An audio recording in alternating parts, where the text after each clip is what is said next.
नमस्कार मित्रांनो. हा तलाव बघा मित्रांनो, तुमचा चहा पाणी झाला का नाही? चहा पाणी झाला का नाही?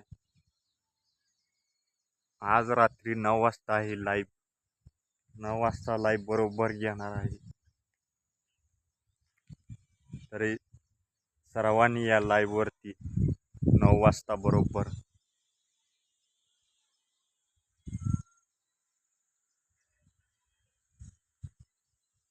चेष्टा वगैरे काय भी करू नका. चेष्टा करताय एक जण एक करते चेष्टा मुलं, तसं काय करू नका. लाईव्हवर आलो कमेंट चेष्टा वगैरे चेष्टा चालत नाही मला. चेष्टा वगैरे अजिबात करू नका. लाईव्हवर आलो चांगलं बोला, चांगली कमेंट करा. घाण वगैरे कमेंट करू नका अजिबात.